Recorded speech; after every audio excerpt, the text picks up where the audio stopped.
नमस्कार दोस्तों, आप देख रहे हैं बहुजन रक्षक न्यूज। आज हम पहुंचे हैं सहारनपुर के गागालेड़ी स्थित एक पैलेस में, जहां पर कांग्रेस पार्टी के प्रदेश अध्यक्ष श्री अजय राय जी पहुंच रहे हैं। माननीय सांसद इमरान मसूद जी भी पहुंच रहे हैं।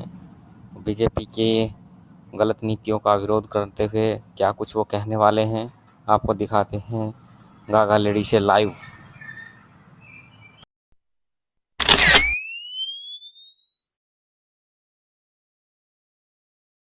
करबट सांसद दिन रात आपके बीच में एक परिवार की तरह जुड़कर खड़े रहने वाले, एक कार्यकर्ता की तरह काम करने वाले ऐसे हमारे भाई इमरान मसूद जी, जिला अध्यक्ष आदरणीय संदीप राणा जी, शहर अध्यक्ष मनीष त्यागी जी, मंच पर बैठे पार्टी के सभी वरिष्ठ नेतागण, सभी उपस्थित हमारे यहाँ उपस्थित सम्मानित भाइयों बहनों, आज हमारे जो बहादुर साथी वरिष्ठ साथियों ने जो आज कांग्रेस पार्टी की सदस्यता ग्रहण की है, मैं सबका तहे दिल से बहुत शुक्रगुजार हूँ। आपका स्वागत करता हूँ, आपका अभिनंदन करता हूँ। और सभी मीडिया के साथी, पत्रकार साथी, सभी साथियों, भाइयों बहनों, जैसा आपने हमारे पूर्व के वक्ताओं ने सारी बातें रखी, काफी चीजें आपके सामने आ गई।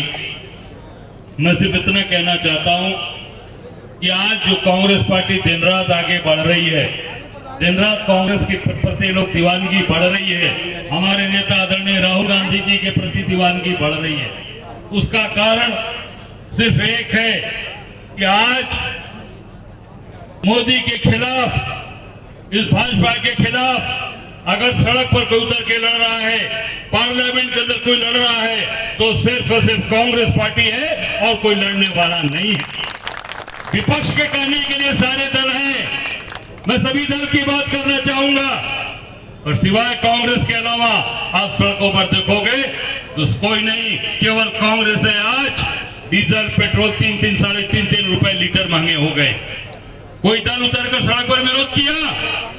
पूरे उत्तर प्रदेश के अंदर, पूरे देश के अंदर सिर्फ कांग्रेस पार्टी हर जिले के अंदर, हर शहर के अंदर, हर जगह पर कांग्रेस का एक कार्यकर्ता, चाहे वो कम संख्या में हो चाहे ज्यादा संख्या में हो, कांग्रेस के लोगों ने सड़क उतरकर विरोध किया। लड़ेंगे और लड़कर इनको भगाएंगे, ये आपसे वादा कर रहा हूं। 2024 का चुनाव जब बात हुई कि हमारे कौन कौन लोग कहां लड़ेंगे, उसमें बात आ गई कि भाई ठीक है, सहारनपुर आपको मिलेगा, पर विथ इमरान नहीं, विदाउट इमरान मिलेगा। कि विथ इमरान के साथ नहीं, इनके अलावा टिकट मिलेगा।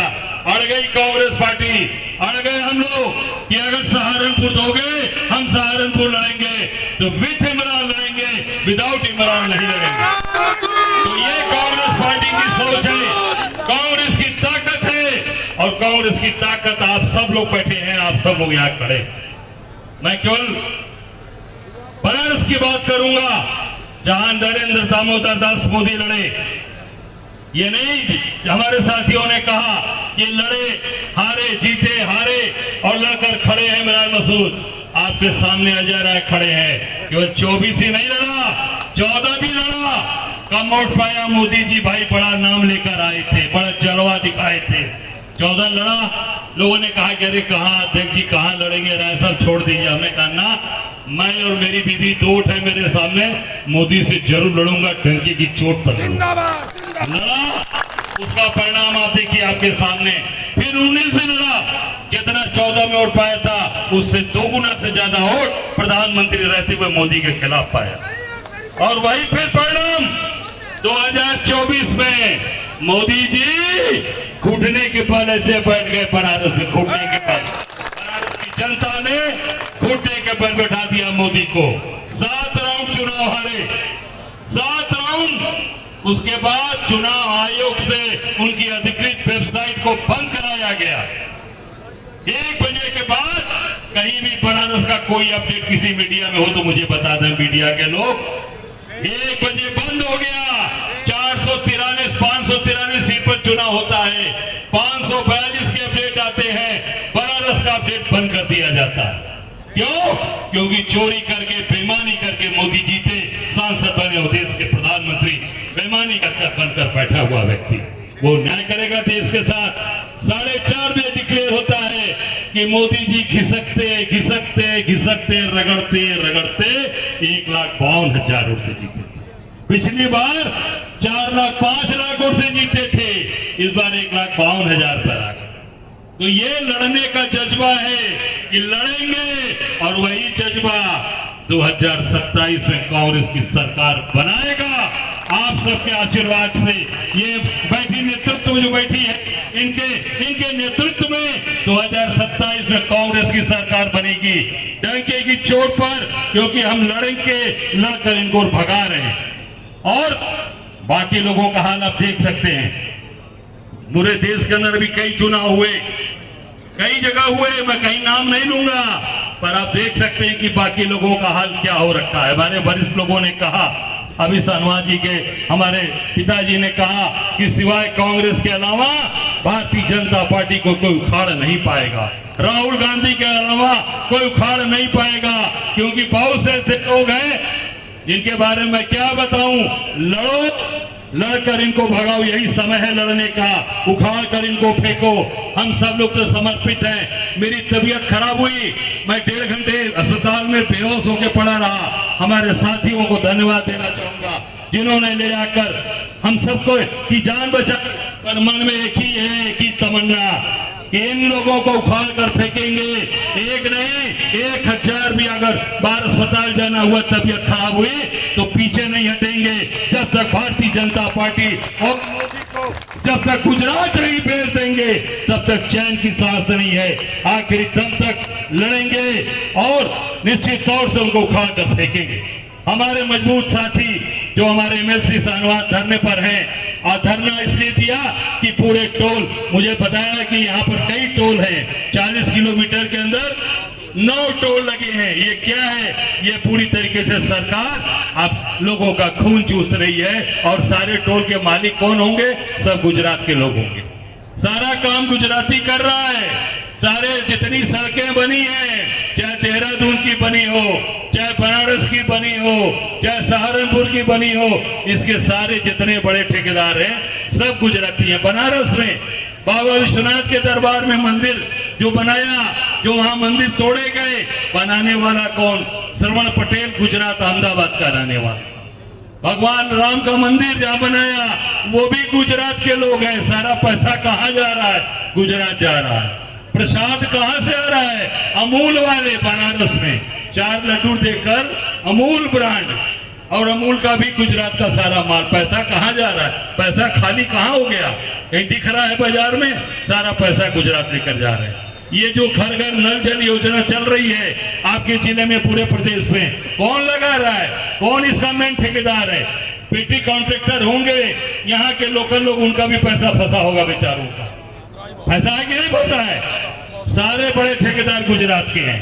सारा पैसा गुजरात बोरा में भर भर के जा रहा है, और उसी से विधायकों को खरीद रहे हैं, सरकारें बना रहे हैं, सरकारें पलट रहे हैं। वोट हमारा, ताकत हमारी, मजा गुजरात के बैठे लोग ले रहे हैं। ये नहीं चलेगा। 2027 में जनता की सरकार बनेगी, कांग्रेस की सरकार बनेगी, राहुल गांधी के नेतृत्व में सरकार बनेगी। इसके लिए हम लोग प्राण लगाकर काम कर रहे हैं। आप सबका प्यार, आप सबका स्नेह, आप सबका आशीर्वाद पूरी ताकत के साथ बना रहे। और एक बात अंत में कहकर आपको खत्म करना चाहूंगा कि जैसे सहारनपुर में आपने कहा 7 की 7 सीट जीतेगी, आपके सामने कह के जा रहा हूं, बनारस की 8 सीट कांग्रेस की झोली में होगी।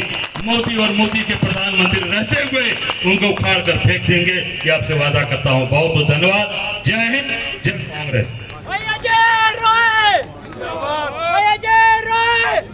साथियों, माननीय प्रदेश अध्यक्ष जी का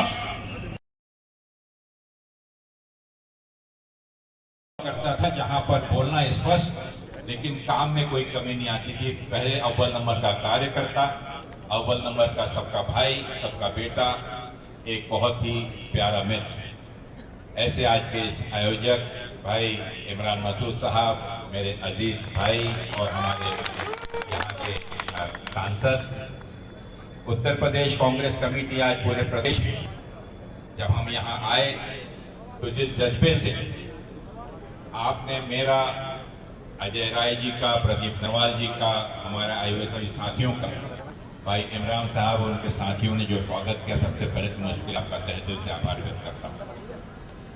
अभी जिनकी आवाज आपने सुनी, उत्तर प्रदेश कांग्रेस कमेटी के हमारे अध्यक्ष और साथियों, मैं आपसे कह दूं कि पिछले 2 वर्षों से उत्तर प्रदेश के ऐसा शायद ही कोई ऐसा इलाका हो, कोई ऐसा जिला हो, जनपद हो, ब्लॉक हो, जहां पर भाई अजय राय जी एक प्रदेश के अध्यक्ष के रूप में, अजय राय जी एक आपके मित्र के रूप में, एक सहायक के रूप में मदद करने के लिए नहीं पहुंचे। और आज उत्तर प्रदेश कांग्रेस कमेटी के में उनके नेतृत्व में, उनके अगुवाई में, अध्यक्षता में पूरे प्रदेश के अंदर इसी प्रकार के बहुत ही जानदार और जोशीले जलसे ही नहीं, लेकिन मैं यहाँ तो बधाई दूंगा ही यहाँ पर कि हमारे कांग्रेस में आज जिस ताकत का इजाफा यहाँ पर हुआ है, आप सब लोग जो से हम जो ताकत महसूस करते हैं, यही आलम, यही माहौल पूरे प्रदेश के अंदर आपको देखने मिलेगा। मुझे खुशी है कि आज सहारनपुर की इस भूमि पर भाई अजय राय जी के साथ मेरे सहप्रभारी भाई प्रदीप नरवाल जी, भाई हमारे इमरान मसूद साहब का तो मैं जिक्र कर चुका हूँ, हमारे नोमान मसूद साहब, संदीप राणा जी हमारे डीसीसी अध्यक्ष, हमारे शहर कांग्रेस के अध्यक्ष भाई मनीष त्यागी जी, मेहरबान आलम साहब, प्रवीण चौधरी जी, वरुण शर्मा जी, इमरान कुरैशी, और एक शख्स हमारा युवा साथी जिनका मैं जिक्र करना चाहूँगा, जो कि टोल पर जिस अन्याय की और आम आदमी की जेब से जो डाका डाला जा रहा है, मात्र कितने किलोमीटर में, 40 किलोमीटर में 9 यहाँ पर टोल लगाए। आप हम सब समझते हैं कि टोल कौन चला रहा है। ये नैतिक जिम्मेदारी प्रांत की और इस देश के परिवहन की, इनको जोड़ने की, सड़कों को जोड़ने की, बेहतर सुविधा की जिनका वादा माननीय मोदी जी ने बार बार किया, प्रदेश की सरकार ने किया, लेकिन आज लोगों की जेब में जो डाका डाल रहा है, मैं बधाई देना चाहूंगा भाई अजय राय जी को, इमरान मसूद साहब को, कि कांग्रेस कोई भी इस प्रकार का अन्याय अगर कहीं हुआ है तो आज आप देखेंगे कांग्रेस सबसे पहला झंडा लेकर उस अन्याय का विरोध कर रही हो, चाहे सड़क हो, चाहे लखनऊ का विधानसभा हो या पार्लियामेंट हो।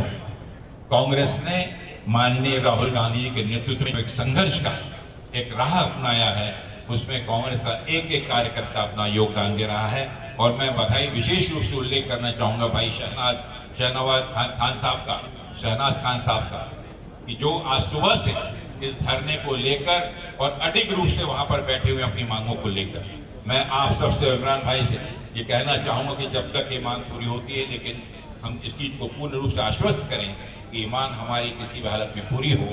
उसी प्रकार मैं हमारे बैठे हुए सभी कार्यकर्ताओं और हमारे प्रदेश कांग्रेस कमेटी के अध्यक्ष जी, आज पूरे प्रदेश में महंगाई के खिलाफ, गैस पेट्रोल डीजल के खिलाफ पूरे प्रदेश के अंदर एक प्रदर्शन किया गया।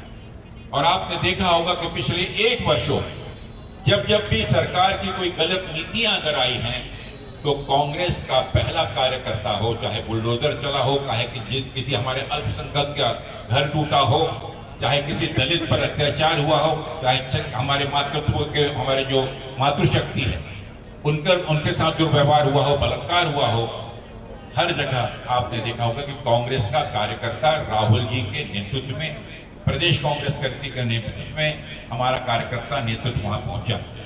मैं इन चीजों का जिक्र इसलिए कर रहा हूं साथियों कि आज इस जलसे में, इस मौके पर, जब इमरान भाई, अजय राय जी, प्रदीप नरवाल जो हमारे अन्य अभी आए, जिनसे हमें ताकत मिली है, इन नेताओं का मैं विशेष रूप से नाम उल्लेख करना चाहूंगा।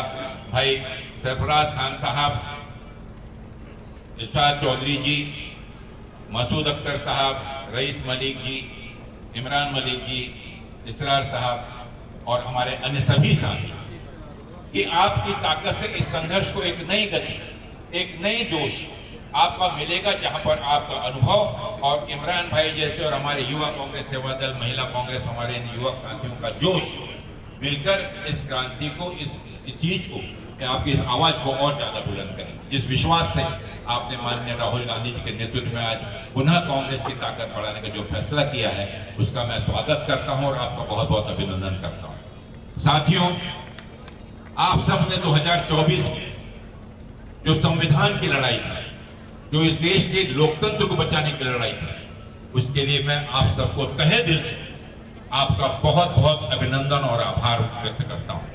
भाई इमरान मसूद जी को आपने जिस भारी बहुमत से चुन कर दिया, चुनाव के दौरान प्रचार के लिए मैं भी आपके बीच में शामिल हुआ था और पूरे प्रदेश की 80 लोकसभा में मैंने कोशिश की कि वहां जाके समन्वय के साथ हम इंडिया गठबंधन के हर प्रत्याशियों को विजय दिलाएं। लेकिन उस समय भी मैंने आपकी ताकत को अनुभव किया कि देश की जनता आज भारतीय जनता पार्टी की, हमारे जो आज प्रधानमंत्री जी हैं, हमारे जो गृह मंत्री जी हैं, उनके मंसूबे को भली भांति जान चुके हैं। इस देश की संविधान जो परम पूज्य डॉक्टर बाबा साहब आम्बेडकर जिनको मैं नमन करता हूं, और आज इस देश की जनता उस महापुरुष के उस संविधान को जो कांग्रेस पार्टी ने माननीय डॉक्टर बाबा साहब आम्बेडकर के नेतृत्व में इस देश के हर व्यक्ति को जो अधिकार दिया, जो सुरक्षा दी, जो हर व्यक्ति को एक वोट देने का अधिकार दिया, ताकि आने वाले समय में अपने देश का, अपने गांव का, अपने प्रदेश का वो नेतृत्व और अपने मंशा से वहां की सरकार चुन सके। लेकिन आप सब जानते हैं कि उसमें क्या नारा लगा, अब की बार 400 पार। आप सब लोगों को उसके पीछे का मंसूबा बहुत भली भांति कोई छुपा नहीं है, क्योंकि भारतीय जनता पार्टी के ही सांसद, मंत्री खुले रूप से जनसभा में इस चीज का ऐलान कर रहे थे कि अगर 400 पार इस बार हम चुनकर आएंगे और इस देश के संविधान को बदल देंगे। साथियों, उत्तर प्रदेश ही वो प्रदेश, वो जागृत प्रदेश है। आप जो यहाँ बैठे हुए हैं, आप सबको मैं सलाम करता हूँ। उत्तर प्रदेश ने उस मंसूबे को, उस विजय रथ को, ये उत्तर प्रदेश है जिसने उन्हें रोका और अल्पमत पर लाकर खड़ा कर दिया।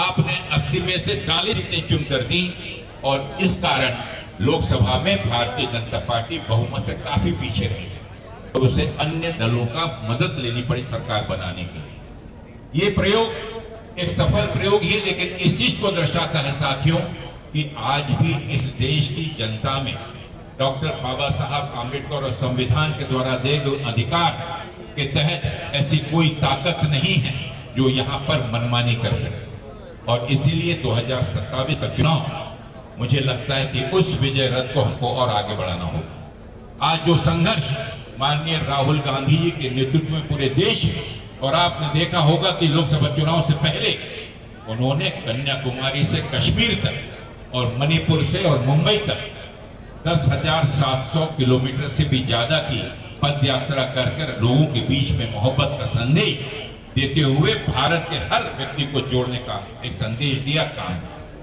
जहां पर इस चीज को हम महसूस कर सकते हैं। जब इस देश का प्रधानमंत्री, जब इस देश का मुख्यमंत्री पदों पर बैठे हुए लोग इस समाज को बिखारने का, उनके बीच में विष, द्वेष, उनके बीच में नफरत बोने का काम सुबह शाम कर रहे हैं, चाहे मीडिया के माध्यम से हो, चाहे उनके कार्यक्रमों के माध्यम से हो। प्रगति की, विकास की बात सिर्फ भाषणों तक ही रहती है। आप देख रहे हैं किस प्रकार से आज महंगाई आसमान छू रही है। यहाँ हजारों हमारे युवा साथी बैठे हुए हैं जो पढ़ लिख कर अपने माँ बाप की गाड़ी कमाई की चलते हुए ये सपना देख रहे थे कि उन्हें अच्छी नौकरी मिलेगी, परीक्षाओं में बैठे, लेकिन आपने देखा होगा फिर नीट की परीक्षा का फिर पेपर लीक हो गया। वह व्यक्ति, वह साथी, वह युवा जो 2 वर्षों से 3 वर्षों से मेहनत कर रहा था, आज फिर से उसका सपना टूट गया। लेकिन एक बहुत बड़ा स्कैंडल ना ही सिर्फ उत्तर प्रदेश पर, पूरे देश में इन परीक्षा के नाम पर और जाति भेदभाव को और बढ़ाने के लिए इसे और ज्यादा सुरक्षा प्रदान की जा रही है। दोषियों को आज तक पकड़ा नहीं गया और इसलिए माननीय राहुल गांधी जी ने इसकी जिम्मेदारी उठाते हुए इस देश के मंत्री, केंद्रीय मंत्री से खुले रूप से उन्हें आह्वान किया कि उन्हें तुरंत त्याग पत्र दे देना चाहिए। साथियों, आज सहारनपुर में हम बैठे हुए हैं, आप सब यहाँ के विकास को लेकर, ये मुझे लगता है कि ये उत्तर प्रदेश के विकास का और औद्योगिक बहुत ही बड़ा ऐसा केंद्र है यहाँ के शिल्पकार, मैं समझता हूँ कि पूरे देश में जाने जाते हैं। जो मंदिर यहाँ पर आपने दिया, इस मंदिर को मैं नमन दो करता हूँ शिल्पकारों के लिए भी कि जिन्होंने इसकी नक्काशी की, इसमें कलाकारी की और सही रूप में भगवान को बैठाने की, जो इबादत करने की जो हमारी मंशा होती है, उसके प्रति एक नई भावना जागृत की। इस कलाकारी यहाँ पर अनेक किसान बैठे हुए हैं जो गन्ने की उपज करते हैं। आज आप बतलाइए कि क्या हमारे चाहे वो कारीगर हो, क्या उसे सही मजदूरी मिल रही है, क्या उसके कारोबार को बढ़ाने के लिए सही सुविधाएं उपलब्ध हो रही हैं। सहारनपुर में औद्योगिक केंद्र, जिसके लिए भाई इमरान मसूद साहब सतत प्रयत्न कर रहे हैं, कोशिश कर रहे हैं कि यहाँ पर अगर अच्छी इंडस्ट्री जो वुड इंडस्ट्रीज हैं उनको अगर लगाना है तो आज जगह उपलब्ध नहीं है। बड़ी बड़ी बात हम करते हैं कि हमारा भारत का, हमारा स्वयं का उद्योग होना चाहिए, हर जिलों में उद्योग केंद्र खुलना चाहिए, लेकिन उस तरफ ना ही सरकार का कोई नजर है, क्योंकि सरकार सिर्फ टोल वसूली, ईडी, पुलिस, छापेमारी, लोगों को किसी प्रकार से डराकर धमकाकर और लोगों के समाज के बीच में बैर और नफरत पैदा करने में ही लगी हुई है। वो चाहते हैं, हमेशा कहते हैं कि 80-20, खुले रूप से कहते हैं कि 80-20 का पोलराइजेशन हमें करना है, लेकिन सहारनपुर ने इस चीज को सिद्ध कर दिया कि 80-20 सिर्फ आपके डायलॉग में ही रहेगा, आपके भाषण तक ही रहेगा। इस देश की जनता बहुत जागरूक है, जो गंगा जमनी तहजीब पर विश्वास रखती है। भाईचारे के चलते हुए जो विकास हम कर सकते हैं, वो नफरत की इस हवा से, नफरत की इस आग से हम नहीं कर सकते। और इसीलिए साथियों, माननीय राहुल गांधी जी के नेतृत्व में जो एक संघर्ष का एक नया दौर, भाई अजय राय जी, इमरान मसूद जी, प्रदीप नरवाल जी, हमारे ऐसे सैकड़ों साथी जो आज पूरे प्रदेश में और देश में इस संदेश को लेकर जा रहे हैं। मैं जिक्र करना चाहूंगा, पिछले दिनों वक्फ का मसला था, पूरे देश में आपने